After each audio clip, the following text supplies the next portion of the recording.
fans. Welcome to RVing with Luck. I'm Ralph Luck. For 3.5 years, a little over, I've been full-time in my Class C RV with my martial arts cat Ninja, and 99% of the time I'm boondocking. Well, I've got quite the dilemma, and I'm going to do a spoiler alert. You won't know what my decision is yet until tomorrow. Today's Friday, you're watching this on Saturday or maybe later in the week, but I won't post my end results for another week. Sorry. The thing is, I'm looking to get a new towed vehicle, T-O-A-D, and it's called towed, like a frog toad, but it's the vehicle that you tow behind an RV is called a towed vehicle. Get it? With my VW Beetle, which is a piece of junk, I've been towing for about 2 years now. It's front-wheel drive, so I've towed with the front 2 wheels off the ground on a tow dolly.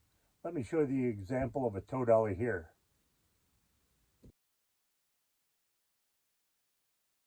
So that means the back wheels are the only thing moving, no problem. It is a pain to hitch up and disconnect. Literally, I have to lay on the ground to get the safety chains around the frame of the vehicle and things like that. It's a real pain. Plus, this VW, I've already been stuck in snow and in the rain. I mean, it's just really not made for off-road, even though I did put a lift kit on it with that included a skid plate. But what I've got my eyes on is a 2012 Jeep Wrangler Sport. Let me show you that picture here.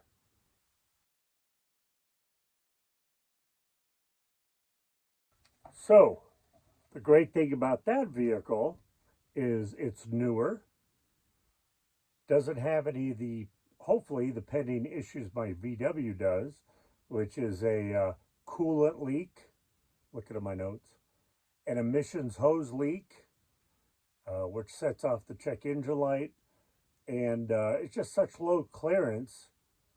Even though it's front-wheel drive, that's better than a rear wheel drive when you're out in the desert or the forest. I got stuck earlier this week when it rained really heavily, couldn't go into work.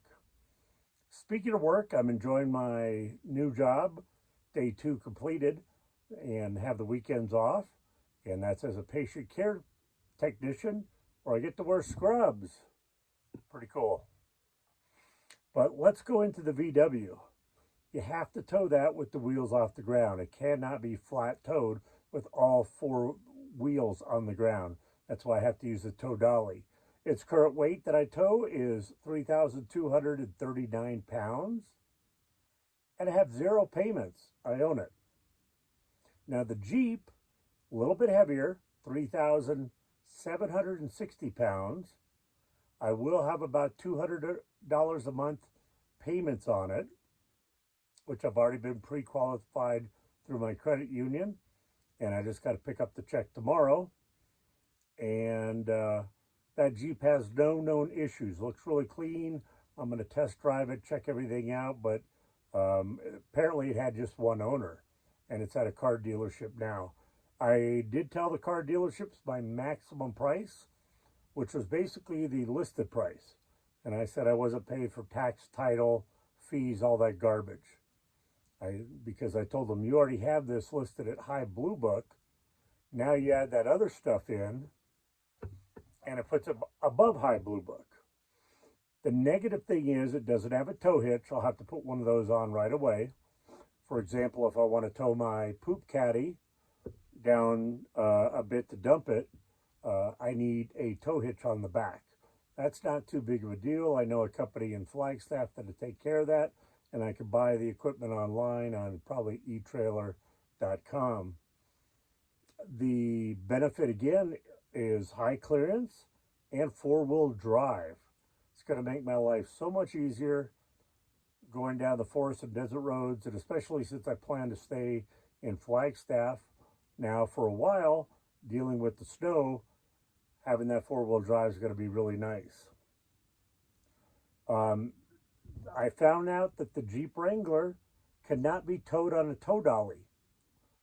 for whatever reason, something to do with the transmission spinning, blah, blah, blah, could burn it up, you have to tow that with all 4 wheels on the ground, which means getting a flat tow kit and able to do that. Basically, they put attachments, or I might be able to do it, I don't know, put attachments on the front bumper of the Jeep, and then you have 2 bars that come off of those front 2 connections onto a little hitch receiver that goes on the ball of the rear of the RV in order to be able to tow it. And of course, there's also electrical, so the brake lights work, and there's also safety chains, which just clip on real easy. This Jeep does look like it had a lift kit put on it, nothing too aggressive, and it does have some nice aftermarket 4x4 tires.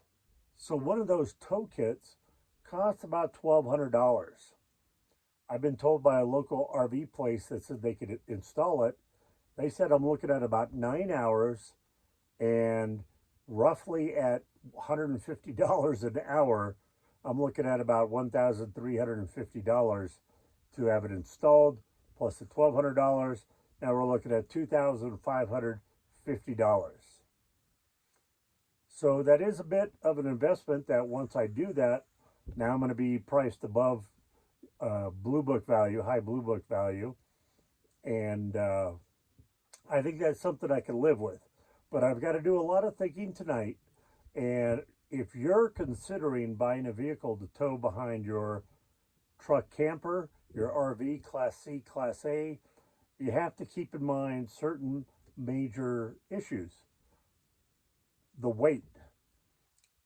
I have a tow capacity, I think, of 5,000 or 7,000 on the RV, and you want to be about 80% of that weight. You don't want to go right up to it.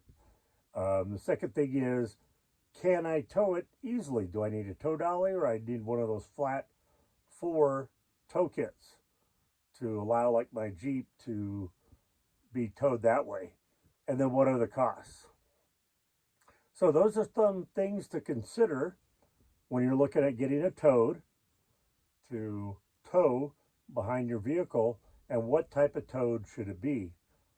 Anyway, stay tuned next week, and I'll let you know what decisions I made, what happened.